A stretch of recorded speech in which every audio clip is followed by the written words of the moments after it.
যখন প্রশ্ন করা হয়েছে, হুজুর কোন মাটি দিয়ে তায়াম্মুম হবে আর কোন মাটি দিয়ে তায়াম্মুম হবে না, ইমাম আহমদ রেজা খান রহমতুল্লাহ আলাইহি হুজুর এই মাসালা দিয়েছেন পড়ে তাকে 80 প্রকার মাটির পরিচয় শিখিয়ে দিয়েছেন। মুআজ্জাজ সামিনে কেরাম, দূরদরাজ থেকে আগত হাজারাত উলামায়ে কেরাম, বিশেষ করে আহলুস সুন্নাত ওয়াল জামাতের বরেণ্য উলামায়ে কেরাম, তুলাবায়ে ইজাম, আশিকে রসুল, আশিকে আউলিয়া, সুন্নি মুসলমান বাবা ভাইরা, রাহিমানি ওয়া রাহিমাকুমুল্লাহ, রব্বে কারীমের দরবারে অসংখ্য অগণিত শুকরিয়া আদায় করছি যে মহান মুনিব আপনাকে আমাকে আজকের এই ৪র্থ শতাব্দীর মুজাদ্দিদ, ইমামে আশিকা, কিবলায়ে দিল ও জাব, ইমাম আহমদ রেজা খান ফাজলে বেরলভি আলাইহির রহমত ওয়া রিদওয়ান, সেই আলা হযরতের পদাঙ্ক অনুসরণ করে যার ভিতরে আমরা পুরোপুরি ইশকে রাসূলের খুশবু পাই, অধ্যক্ষ হযরতুল আল্লামা হাফেজ এম এ জলিল রহমতুল্লাহ আলাইহির স্মরণে আজকের এই কনফারেন্সে আমরা উপস্থিত হতে পেরেছি।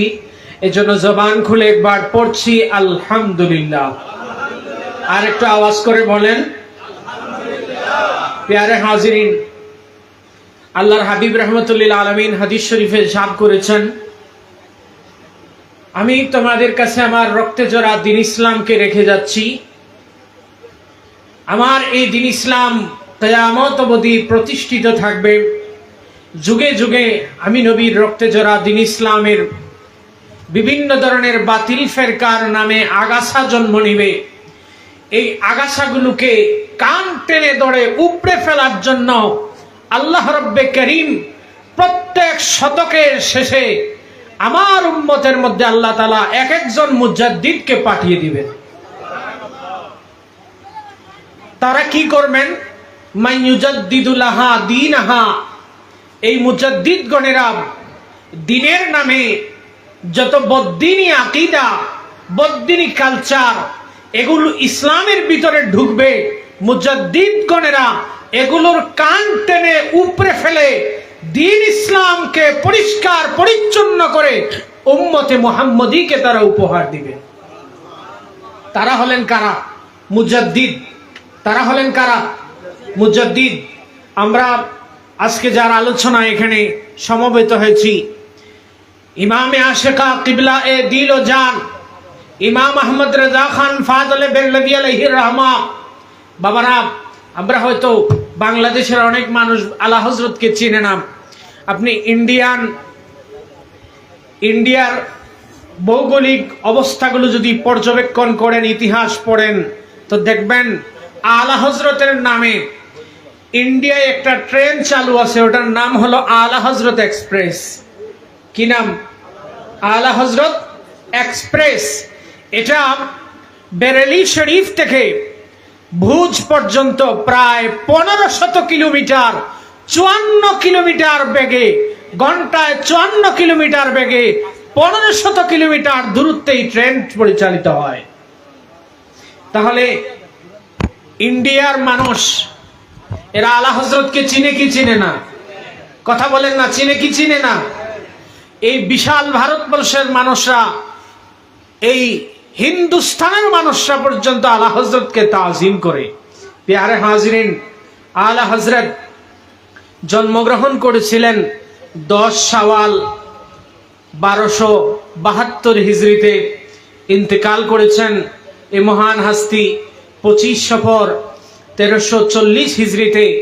তার পিতা, সুযোগ্য পিতা হযরতুল আল্লামা মুফতি নকি আলী খান রহমতুল্লাহ আলাইহি, তার রত্ন গর্ভধারিণী মা হুসাইনি খানম, এই আলা হযরত রহমতুল্লাহ আলাইহি আমাদের আজকে 13 বছর বয়সে অনেক ছেলেরা ইবতেদায়ী এবং প্রাইমারির শিক্ষা শেষ করতে পারে নাই। 13 বছর বয়সে আলা হযরত রহমতুল্লাহ আলাইহি ফতোয়া দেওয়ার জন্য ইজাজত পেয়েছিলেন। কত বছর বয়সে? মাত্র 13 বছর বয়সে ফতোয়া দেওয়ার ইজাজত পেয়েছিলেন। বাবার আমার, আলা হযরতের ইলমি আলোচনা ঘন্টার পর ঘন্টা উলামায়ে কেরামদের জবান থেকে শুনবেন। এক লোক আলা হযরতকে প্রশ্ন করেছে, হুজুর কোন মাটি দিয়ে তায়াম্মুম হবে আর কোন মাটি দিয়ে তায়াম্মুম হবে না? আমরা তো এখানে অনেক উলামায়ে কেরামগণেরা আছি, আমাদেরকে যদি প্রশ্ন করা হয় হুজুর কোন মাটি দিয়ে তায়াম্মুম হবে আর কোন মাটি দিয়ে হবে না, এক কথায় বলে দিব, পবিত্র মাটি দিয়ে তায়াম্মুম হবে। কথা বলেন, এর বাইরে আর কিছু আমরা বলতে পারবো না।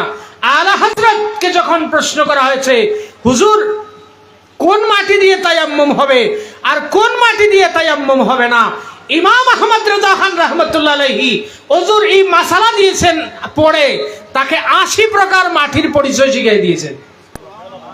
সুবহানাল্লাহ, আওয়াজ করে বলেন। কত বড় আলেম ছিলেন, আমরা তো মাথায় জেহেনেই ধরবেন। আপনি এক একটা কিতাব পড়েন, কিতাবের একটা রেফারেন্স দিলেই যথেষ্ট। এক একটা কথার পিছনে আলা হযরত প্রায় কোন কোন কথার পিছনে শতাধিক দলিল পর্যন্ত দিয়ে প্রতিষ্ঠা করেছেন। প্যারে হাজিরিন, আলা হযরত 2 হাত দিয়ে লিখতেন, ডান হাত দিয়ে নবীর শান ও মান আজমত ইজ্জতের শানে কলম ধরতেন। বাতিল ফেরকাদের যখন এই গন্দা আকীদার জবাব দিতে হতো, আলা হযরত বলেন ওখানে আমার ডান হাত লাগবে না, গোলামে মুস্তাফা আমার বাম হাত সকল বাতিল শক্তিদের কারাগারকে, বসবাসের স্থানকে চারখার করে দিতে, তাদের দুর্গকে ভেঙে চুরমার করে দিতে আমি আলা হযরতের বাম হাতই যথেষ্ট। পড়েন সুবহানাল্লাহ। সেই আলা হযরতের মাসলকের একটা সাচ্চা মূর্ত প্রতীক হচ্ছেন প্রিন্সিপাল অধ্যক্ষ আল্লামা এম.এ জলিল রহমতুল্লাহ আলাইহি। কথা বলেন ঠিক কিনা? বাবার আমার, যার নাম শুনলে বহু বাতিলরা কানে ধরত। কি বালাগাত, কি মান্তিক, কি তাফসির, কি হাদিস, কি ফিকহ, কি জেনারেল শিক্ষা, কি যে কোনো সেক্টরে নিয়ে আলা প্রিন্সিপাল হুজুরকে ধরলে এক বাক্যে সবাই লাজবাব হয়ে চুপ করে থাকতো। বাবা আমার দেশের বাড়ি মৌলভীবাজার। আমার মৌলভীবাজারে আমার মনে আছে ছোটবেলায় আমাদের হবিগঞ্জের কৌমি অঙ্গনের বড় মুনাজির, যাকে নুরুল ইসলাম অলিপুরি সাহেব, যার নাম অনেকেই চেনেন, খুব কড়া ভাষায় মিলাদুন্নবীর বিরুদ্ধে বক্তব্য দিয়েছে। কিন্তু ওই এলাকার মানুষ একটা প্রতিবাদ সভা করবে সাহস পাচ্ছে না। ঘটনাক্রমে হুজুরের সাথে ফোনে এটা কথা বলা হলো।